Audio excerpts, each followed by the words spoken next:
Indiana Governor Mike Pence is giving the Trump campaign a big boost after his performance last night at the vice presidential debate. Now, the governor focused on substantive issues that matter to you, the American people and voters, despite, of course, being interrupted by his opponent, Senator Tim Kaine, a whopping 72 times.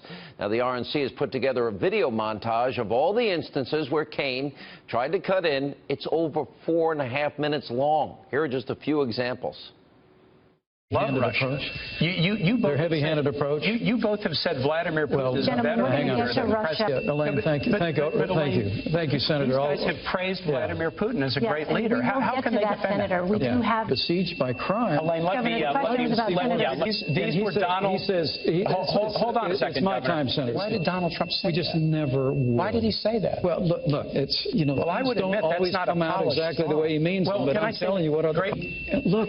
Can you defend it? And taking you want to use a big car brush against Mexico? He also said, this National Prayer Breakfast. This is important. Bring many families around the country with options so that families Governor, readily why don't you trust women to make this choice for themselves? All right, joining us now on a cable exclusive is 2016 Republican vice presidential nominee, Indiana Governor Mike Pence. Governor, 72 times. What were you thinking?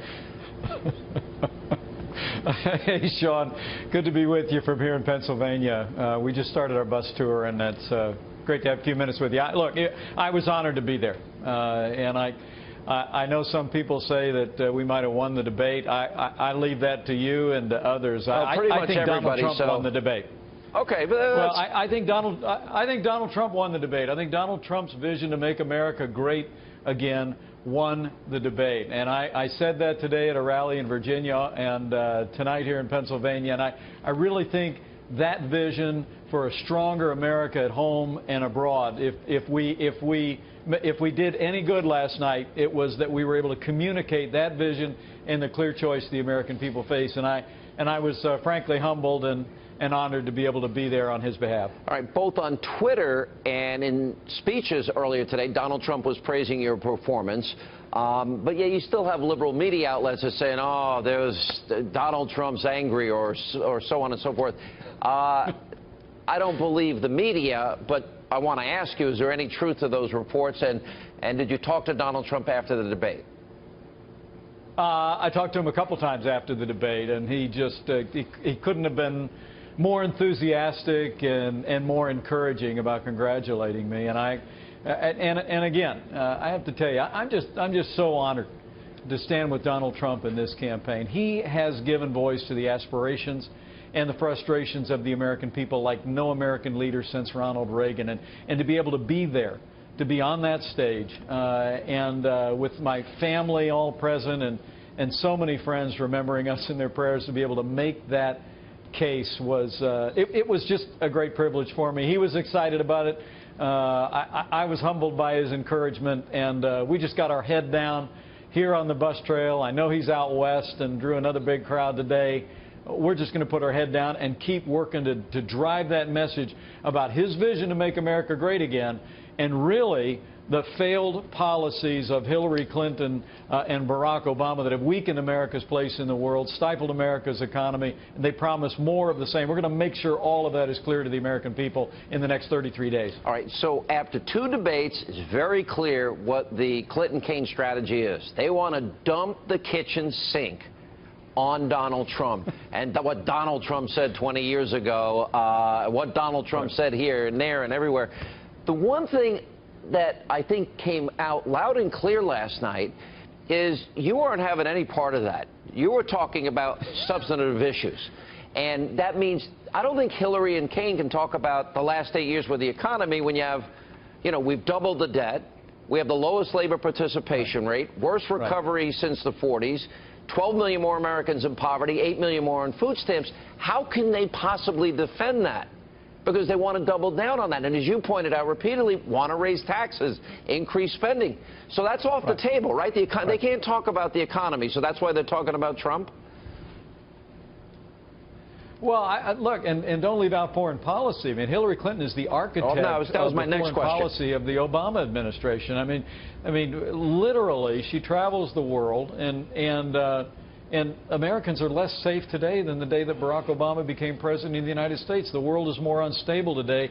And to your point, our economy is struggling. Their answer is more of the same weak and feckless foreign policy that leads from behind, and more taxes, more regulation, more of the war on coal, more of Obamacare. And to be able to be on that stage and lay out that contrast to the best of my ability last night, but also lay out Donald Trump's vision for a strong, broad-shouldered American leadership on the world stage, rebuilding our military, cutting taxes, repealing Obamacare, having smarter and tougher trade deals. It was just very encouraging to me. And to your point, I have to tell you, to hear Senator Kaine kind of go through their litany they're robotic of insults. It's robotic. It's like turn to me and I will repeat what they told me to say. They will repeat it again. That's what I felt like I was watching. And then he said, and here's the insult-driven campaign. I thought that must have been focus group somewhere. I thought the insult-driven campaign. Hillary Clinton said half of Donald Trump's supporters were a basket of deplorables. We're irredeemable. We're not America. And the only thing she ever said she regretted was saying half. And so, you know, the point of the matter is that we've got major challenges facing the country today, at home and abroad. And as I said in Virginia and said in Pennsylvania here tonight, is, you know, this campaign is about restoring strong American leadership at home and abroad, getting this economy moving again, upholding our Constitution, holding the highest standards of integrity in the highest office in the land. And Donald Trump and I are going to keep focusing on that agenda to make America great again. Frank Luntz is going to join us coming up later in the program tonight. He was with a group of undecided voters in Ohio. 24 of those undecided voters gave the debate to you, only 4 to Senator Kaine. The best line that he dialed from you last night was what you just said, and that is about the basket of deplorables and the 33,000 emails. Interestingly, the worst line, and we'll show this on our dials, the worst line was Tim Kaine, again bringing up Donald Trump's taxes, and I thought it was very effective. Are you saying, Senator, that you'd pay more than what the government and the law says you're supposed to pay? You know, who is going to pay more? If Hillary wants to pay more, I want to hear that. I want to see that she did that, because she once deducted her underwear, or at least Bill and Hillary deducted underwear on their tax returns. I have to tell you, that was a remarkable moment. I don't think I ever got an answer from Senator Kaine, but I did say, do you take deductions? Because I take all of our deductions. Look, Donald Trump, obviously, the tax returns that came out in the last week show that 20 years ago, Donald Trump hit some hard times. Literally, he had enormous losses in his business, and yet he found a way, using the laws of this country, to brilliantly steer his way back from those operating losses to create a business that is worth billions today, that's employed tens of thousands of Americans. And that's the kind of comeback America needs today. Donald Trump is going to lead an American comeback, stronger America in the world, a growing economy here at home, one that's built on the foundation of upholding our Constitution, our most cherished ideals. And if I was able to communicate that to anyone looking in last night, that came through loud and clear. I'm grateful for the privilege. You know, it's interesting, because after that, he wrote The Art of the Comeback. And the New York Times, of all places, because they broke the story, they actually said that this is, you know, one of the greatest comebacks. Here's where I see this election going. We're 34 days out. It seems that this is as big a choice election as I've seen in my lifetime, and I follow politics every day, as you know. But we're either going to raise taxes, or we're going to drop the top corporate rate to 15% and incentivize business to invest and build manufacturing centers and factories here. We're either going to be energy independent or put coal companies out of work, coal miners out of work. We're either going to put Supreme Court originalists or activists on the court. We're going to have a president that says radical Islam or not, a president that vets refugees, as our intelligence officials tell us to do, or not, because ISIS will infiltrate. We're either going to build a wall, protect our borders for national security and economic reasons, or not. We're either going to put education back to the states or not. There's a story today. 215 vets died, according to an IG report, because our VA failed them again, even still. This is as big a choice as I've seen. Do you think the American people are going to see that? Do you think they'll get sick of the robotic lines of Hillary and Kaine as this 34 days unfolds? Well, it's my hope that the American people will see this. This isn't an election between one leader that's going to take America this much farther up and another one that'll take it a little bit less than that. I say this all the time, and it's the reason why I joined this campaign in a heartbeat.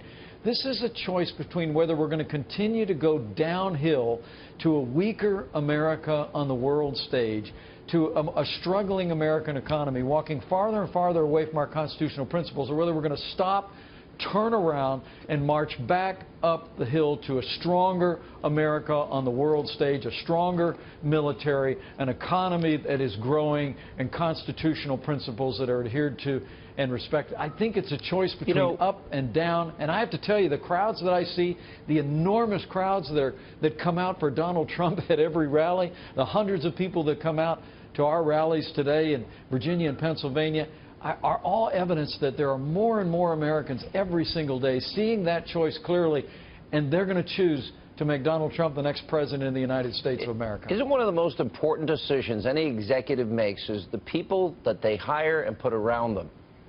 Didn't that come through loud and clear that he made a pretty good choice with Governor Pence, in as much as you won this debate, you won it on substance, you were never on defense, you weren't going to play their game, and you expose their tactics. Do you see Trump appointing a lot of people like you if he's elected? Well, number one, I'm very humbled by your esteem and your kind comments.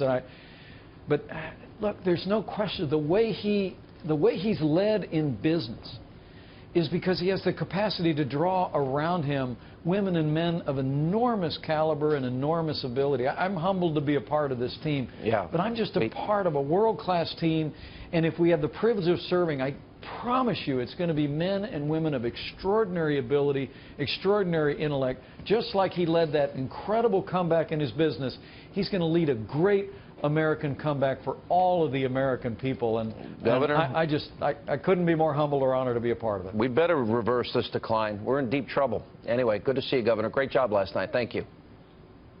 Thank you, Sean.